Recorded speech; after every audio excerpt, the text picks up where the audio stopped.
people today, looking back on the 3 zombie films, I think that there are really split camps. And there are some people that you can't get them away from the first film. You know, that's their love. And there are some people that just sort of celebrate and party with Dawn of the Dead. It's sort of the wildest of the 3. It was also the most popular. And then there are the real trolls, you know, like Day of the Dead.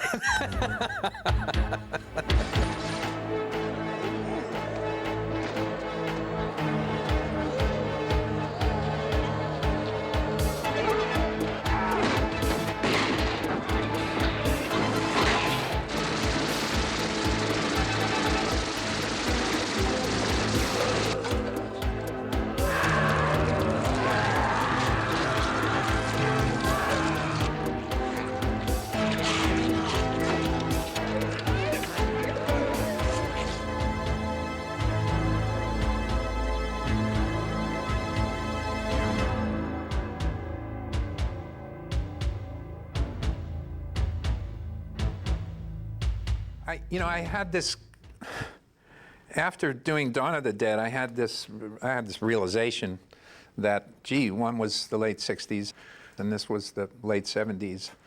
And I suddenly got this conceit about, well, maybe I'll do one of these every 10 years and try to, reflect a little bit of what's going on. So Day of the Dead really grew out of that 80s, I was giving up on everything, government, the military, the faith in, financial systems, and everything was just starting to look, geez, man, what we've been building a, house of cards here. Originally, I wrote Day of the Dead as bigger. It would have cost about $6 or $7 million.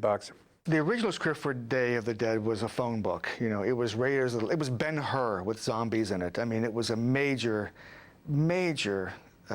effects film. All of the stuff that's in the existing Day of the Dead, but there was also an above-ground encampment. A group of people who had fortified themselves against the zombies created a camp with the society kind of crumbling both physically and morally. It had some outdoor action sequences and some chase stuff. The script, I remember sitting on my couch in my parents' basement, reading that script and just being floored by it. I loved that script so much, and I just thought, man, this is going to be the coolest zombie film ever made. George was very lucky. He's got this great team around him, and they all grew up as amateur filmmakers on Night of the Living Dead. Tom Savini, Mike Gornick, Cletus Anderson, all part of the team. My job was to, I guess, go around with the oil can and keep the wheels turning, In those days, it was a family business, and it was always, everybody did whatever was necessary. And, my slot was just assistant director because I was always with George, and I learned a lot. I would say for the first 2 months or month and a half, we began building based on the original script. There was an underground laboratories. There was also an above-ground encampment, and there were corrals where they kept the zombies. Then they had legions of soldier zombies. It would have involved more extras, it would have involved more effects, it would have involved more crew, cameras. It became clear that the resources were not at hand to include all of that. I mean, Salah said, look, I can't do it unrated at that much money. When you release a film unrated, it's considered an X. So certain newspapers won't take advertising for it. There are a lot of disadvantages. So I was afraid that I would have to, really water it down and not be able to do a really hard version that I wanted to do. And Salah said, look, I'll give you $3 million and you can do unrated whatever you want to do. So I made the decision and, quickly rewrote it, just sort of simplified it, brought it down to what its essentials are. He wanted a much bigger film, but he had to settle for something that would fit within the parameters of the budget. I think if there were more money, there would have been, eyes around every corner. It wasn't the optimum from George's point of view, the script. So my feeling is that he put a bit of anger into it. But that angry script was the one that we went into pre-production on, yeah. So I decided to go the smaller route and just really make the film the way we made the other ones, more or less like a little family group. She's a fucking loony bin. I ain't being paid enough to work in a fucking loony bin. I ain't being paid at all. Hey. Last paycheck, Steele. Check this. There was an ensemble cast. Terry Alexander, Jarlath Conroy playing a mad drunken Irishman, Gary Clark playing the big beefy guy, and Ralph. They were all good. Everybody just played it for what it was. It was just a send-up, really, you know. I didn't know George personally. I had met him when I was like, let's see, in the 8th grade when A Night of the Living Dead premiered. And my father was actually in the original Night of the Living Dead. He played himself, Chilly Billy. He was a television host in the 60s. And I was living in New York at the time, and I was doing a play called Reckless. George was in the audience. We sort of rekindled all of our connections. There's this connection that Pittsburgh people have, and he enjoyed my performance and saw me as the character of Sarah. So that's how it worked out.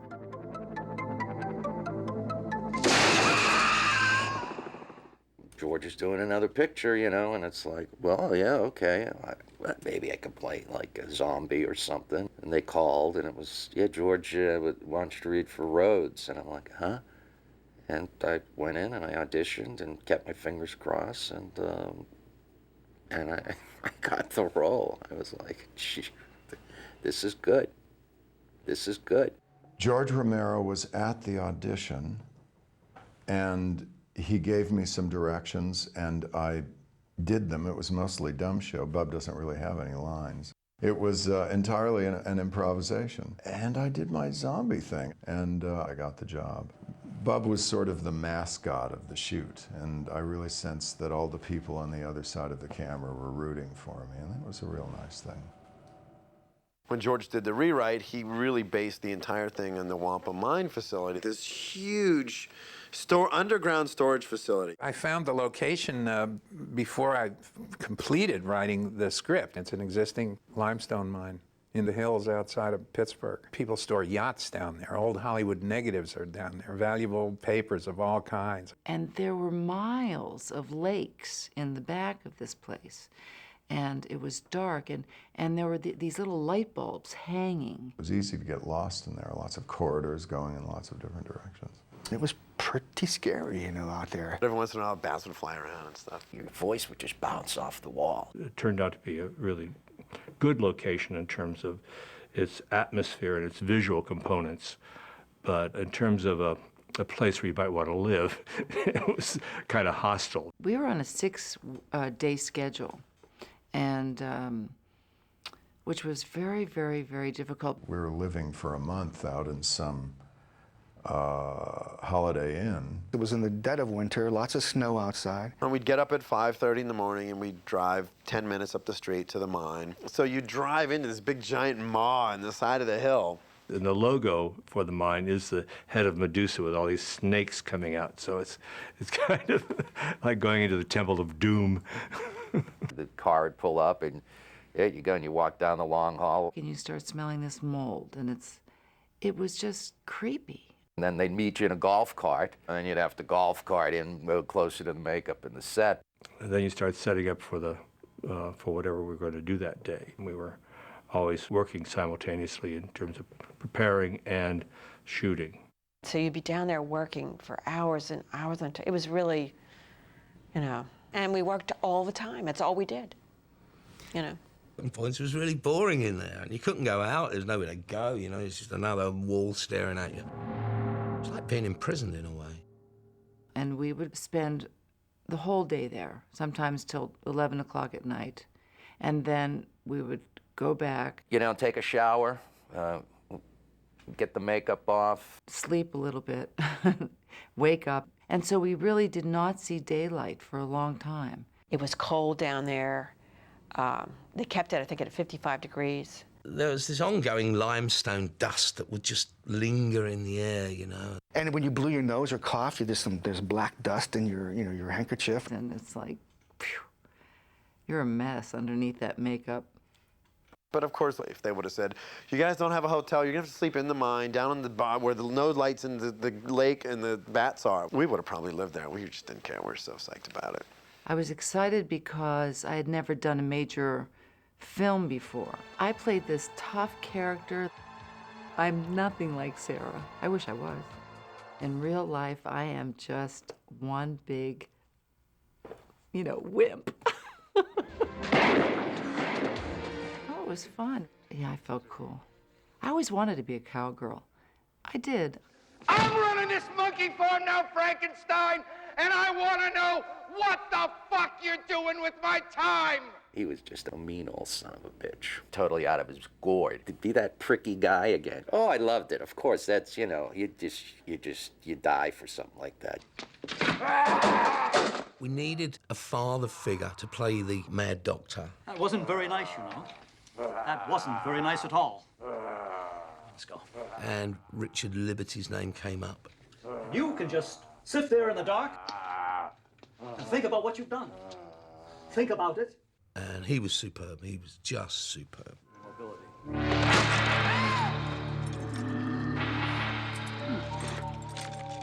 I just think that, Howard Sherman was wonderful. He's sort of the quintessential, zombie that's becoming mainstreamed. Howard was very handsome man. And he's an excellent actor because you have to be able to express yourself without words. Found it very interesting to watch him develop his character and work his character. Hello, Bob. Some nice things for you to play with.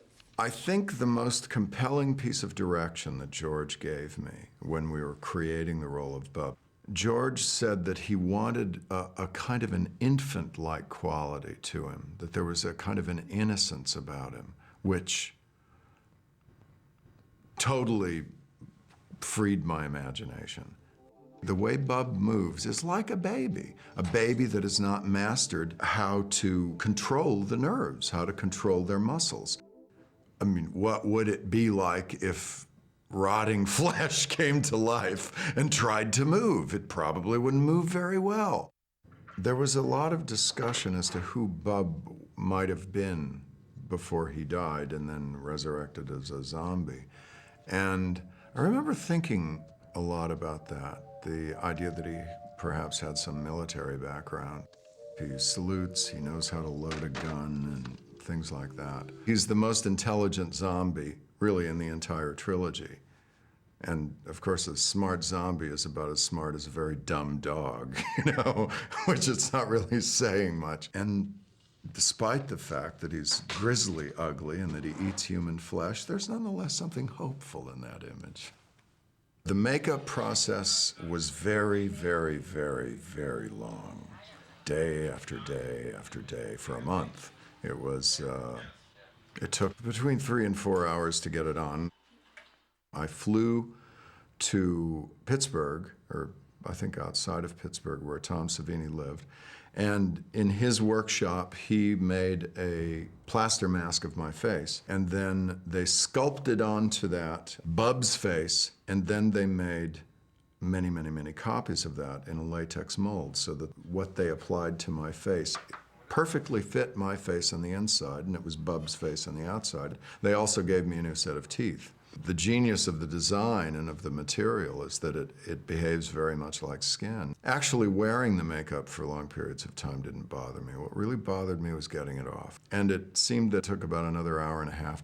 And also the adhesive remover, I had a kind of an allergic reaction to it. After a couple of weeks, I looked like I had the advanced stages of syphilis, and everything was breaking out and red and cracking, and it was pretty painful. When you're born in Pittsburgh, one of the things you want to be when you grow up is a zombie in a George Romero movie, okay? So there was never a shortage of zombies. People just show up, they want to do it. People like that you would never expect wanted to be a zombie. Doctors, lawyers. I think the dean of Carnegie Mellon is in there with his wife. He's a fisherman zombie. Chef Brockett from Mr. Rogers' Neighborhood is a zombie in Day of the Dead. I mean, people just all walks of life. It's, hey, let's have a goof. They were given $1 and a bat hat and a newspaper signed "Stay Scared, George."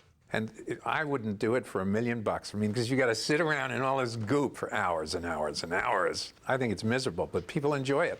And they wear the makeup home. All the local restaurants and McDonald's in the area were reporting dead people walking in and ordering cheeseburgers. So there was like 4 different levels of zombies. And ultimately, there's such a dramatic difference between those zombies. I hired a guy, Terry Prince, to manufacture zombie masks. And these were going to be for the background zombies, the zombies that were very far away. We had, I think, 70 or 100 of those made. And the costume department, Barbara Anderson, would create their own zombies with hair colors and streaking tips and some fake blood and stuff, you know, cereal, you know.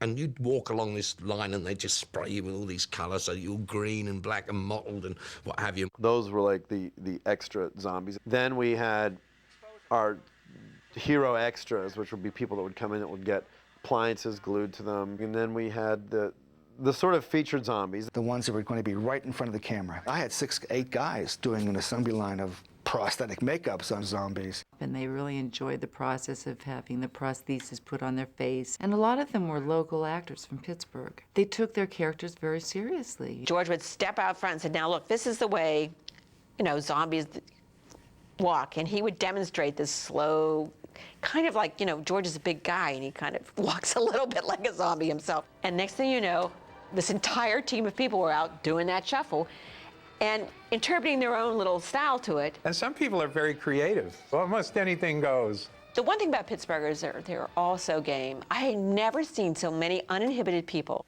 in my life. I was stunned. People would do anything. When we were making those sort of loose, free and easy movies where we were really running the show, it was fun. And the process should be fun.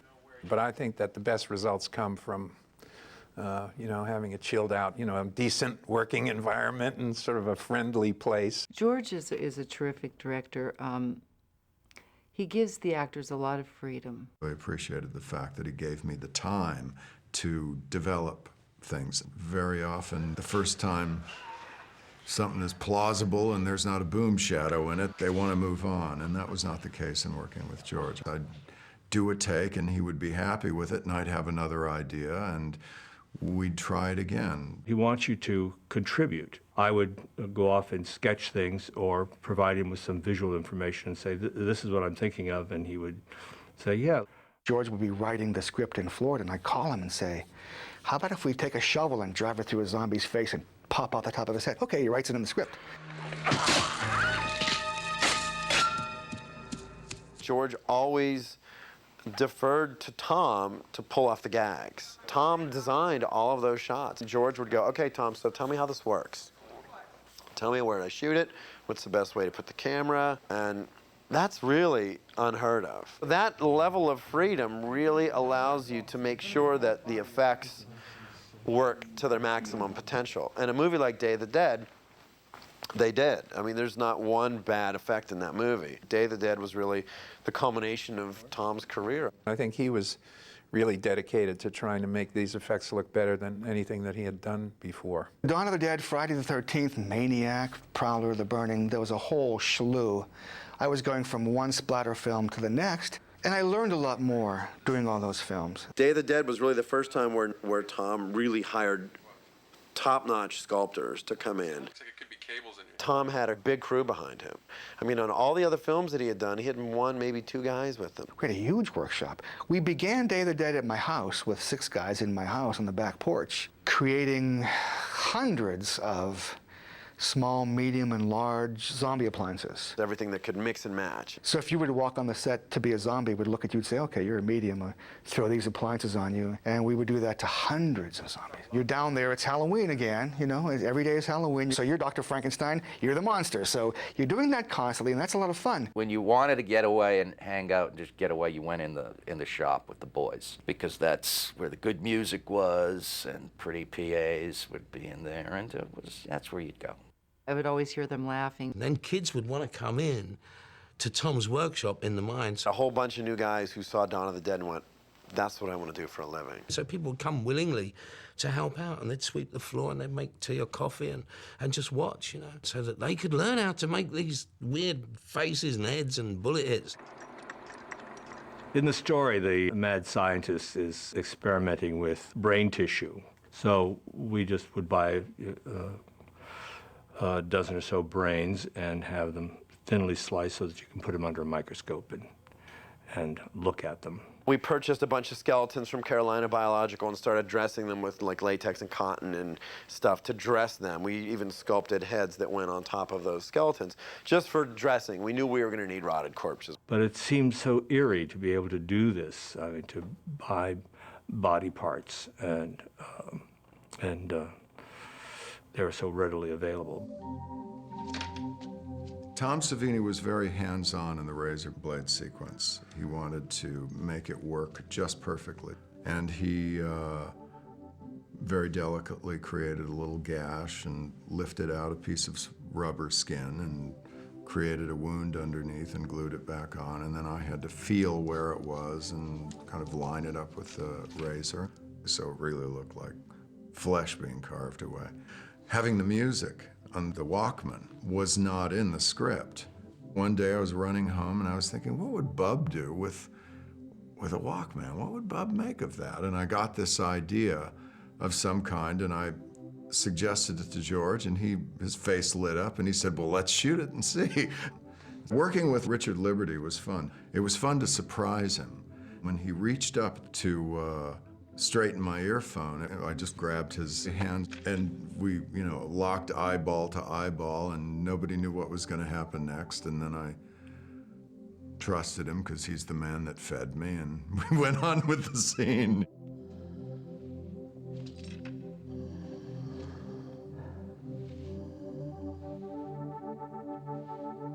George asked me what music I thought Bub should be listening to, and I told him Beethoven.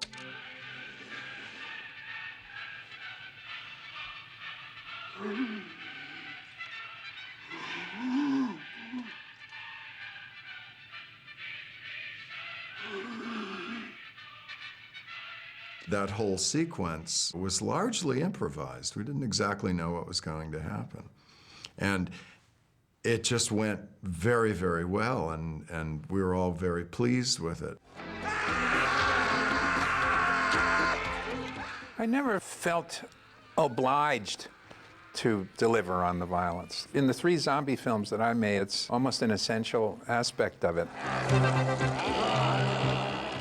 I don't know, but I guess I get blamed for maybe opening the door a little too much. Well, I kept trying to remind myself that this was fantasy and not to, you know, take it too seriously. I still kind of turn away, even though I know how it was done.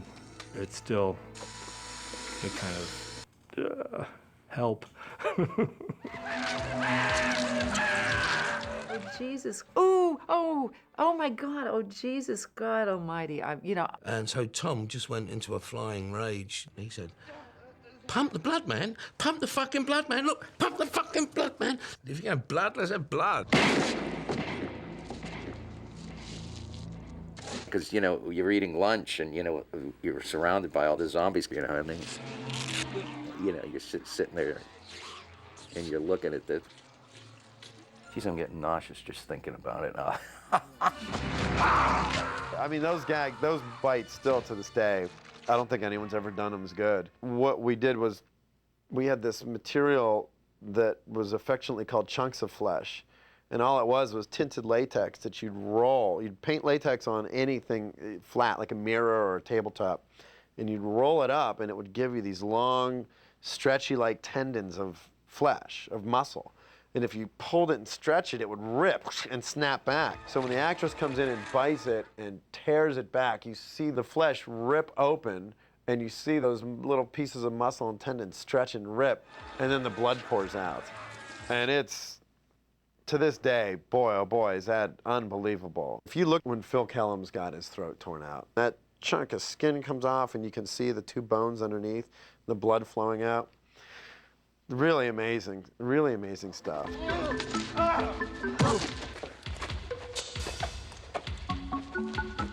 know, when I cut his arm off, that took a few days to shoot. Tim's arm is underneath, you know, buried deep underground, and there's this fake arm, and I take this machete and I hit it. Action.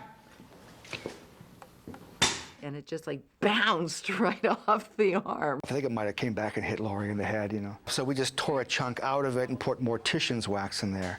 So when the machete hit it, it would bury deep into it. And that worked. Then we took our fake machete with a hole cut in it that would fit over his real arm. So she pressed on that and it looked like it was still cutting through, but we got the advantage of his hand actually moving. And that's something people, when they see that, they can't figure out how we did that. How, you know, the fake arm, the fingers, is it mechanical? No, it's quite simpler than that.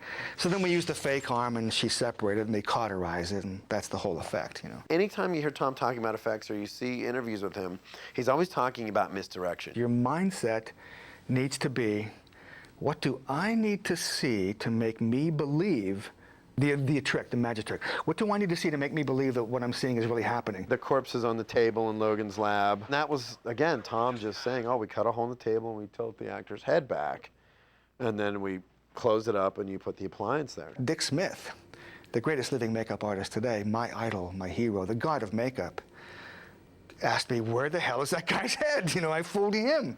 There were two characters that had guts spilling out of them in Day of the Dead. The zombie on the table. That was Mike Tursick, one of my assistants. What we did was we put his body in a hole. And all we did was sculpt a skeletal chest on him with a cavern for the stomach area. And we filled the cavity with intestines, pig intestines from a slaughterhouse. We had a 5-gallon drum of intestines we'd use over and over again. We also sculpted a flap of realistic chest, pectoral muscles, nipple kind of hair in the chest thing to go on top of that skeleton. And we attached hemostats to it, so that when he turned, the weight of the hemostats would pull the flesh down. We actually had one long rubber intestine that we wrapped the real intestines around, so that when the intestines slid down this thing and fell out, that this little thing would be dangling out of there.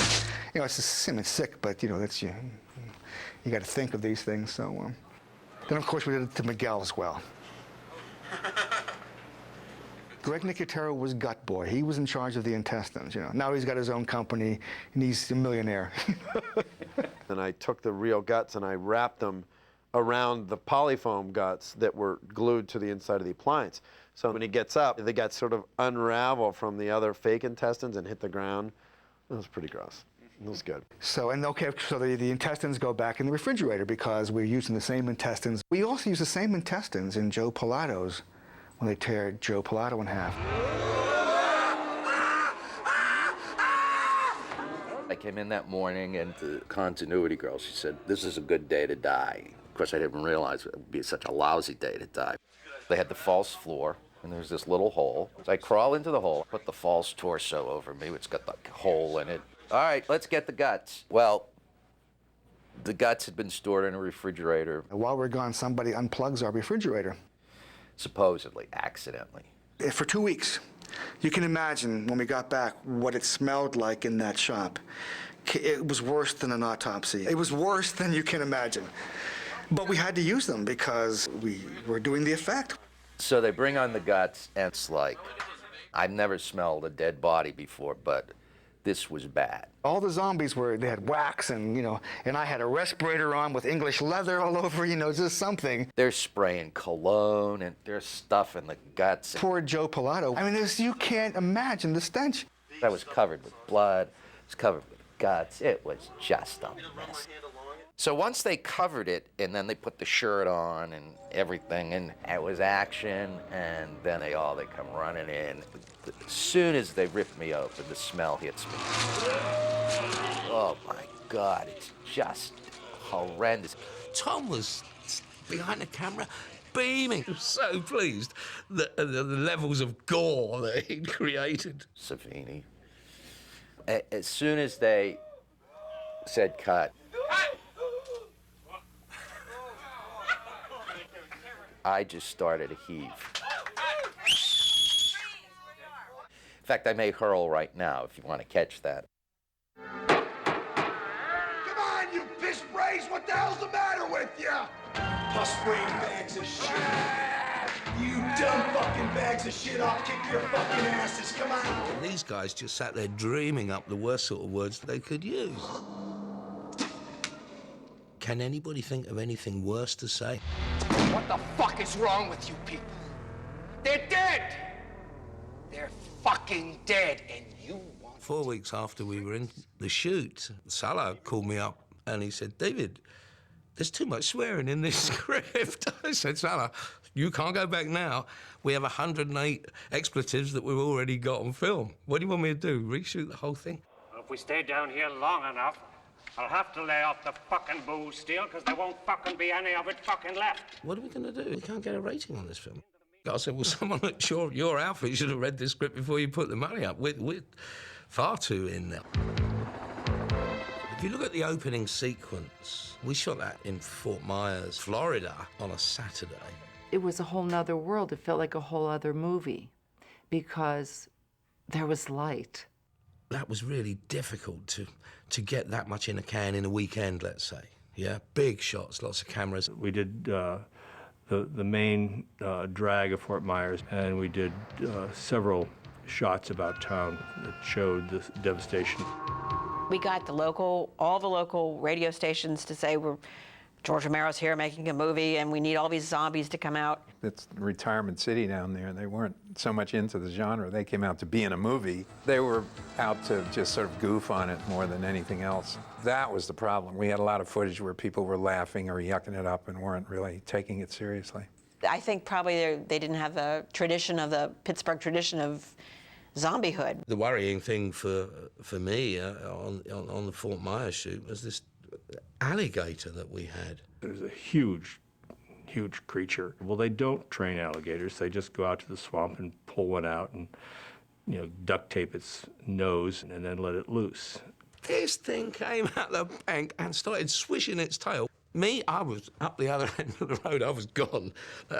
Also, we shot in Sanibel Island, which was absolutely a beautiful place. So we spent a couple of weeks there. We had a refreshing outdoor experience. It was a whole different feeling. And then we had to go back in the dark to this mine. Well, there were times where we were so silly and punchy. There was one time I could not get a line because I kept laughing. And action!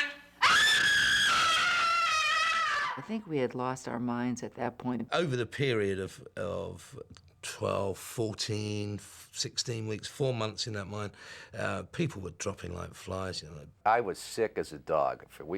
I was off the shoot for, I think, 3 or 4 days. I had a temperature of 104 degrees. George got pretty sick at the end of that shoot. And when you're that sick, you feel like you're really out of it. And, oh, I was out of it. We called in this local GP, local doctor, and... He come into the set with his bag. 39 of the crew were seen by this guy. He was giving people B12 like it was candy. Hit it. Go. Sometimes everybody would be in a really bad mood because we were exhausted. But that was really pretty rare. It was very rare. Being on the set of Day of the Dead is like being with your brothers and sisters. There's a lot of camaraderie and a lot of support between departments. I have very warm, good feelings, despite all the blood and guts. We just spent so much time together, just drinking beer and laughing and watching movies. We were all 20 years old and drinking our asses off and having too much fun that we didn't care.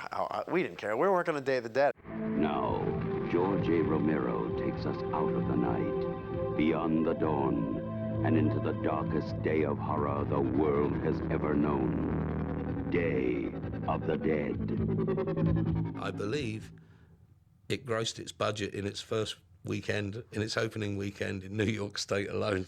It was received well by those people that had an interest in that type of movie.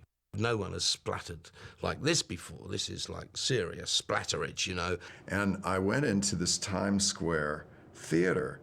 It was very interesting watching the movie because the audience got very excited, particularly when Bub came on the screen. The audience spontaneously broke into a chant. They were going, Bub, Bub, Bub, Bub. But I think it was disappointing at the box office. I think people expected another sort of Dawn of the Dead, a great big bawdy, adventure comic book type thing, and not as dark as it was. But There's just something about Day of the Dead that I really think works. I think it's better crafted. I like the way it knits together. Day of the Dead has become my favorite of the 3 films. Topping yourself. I think we did it with Day of the Dead. The effects, I think, are my masterpiece, you know. I mean, I won the Saturn Award for Day of the Dead. I love Day of the Dead. I would have loved to have seen the movie that we had set out to make. I'm still really proud of the movie that we did make. And I'm proud of it. I feel blessed to work with somebody like George, to have a large part in a film without having been well known. That was a real gift. I was very pleased with my performance. I was pleased with what I did. I was hoping that there would be a sequel all about Bub, because Bub goes off into the sunset. I suppose he would have organized the zombies, taught them to eat chicken, and but of course that never came. To this day, which is 18 years later, I get fan mail at my house. I've gotten emails and I've gotten letters and I've had visits from people. I was in a 7-Eleven and buying something, and dude, are you Rhodes? You know, the guy, I was like, yeah. Wow, you know, man, hey. And the guy checking us in, you know, looked at it and said, George Romero, are you the George Romero? And the guy, and you know, George said, well, I do make those horror movies. And he goes, oh my God. But it was so funny, you know, like in the middle of nowhere, you know. It's almost like, you know, they expect us to do this again. I mean, to me, it's fitting. I mean, I can't tell you how many emails I get. Are you going to do George's next film? It's like we become Abbott and Costello, you know, of the genre. Well, I hesitate to say anything about, first of all, I can say that if I do another one, I don't think it's going to be called Twilight of the Dead. At the moment, my title is Dead Reckoning. Why not? You know, sure. I'd do the effects on that. We're talking to a major studio about it. Has to be unique, has to be different. You got to, again, outdo what we've done in Dawn and Day, even though many years have gone by. Who knows? You can never tell.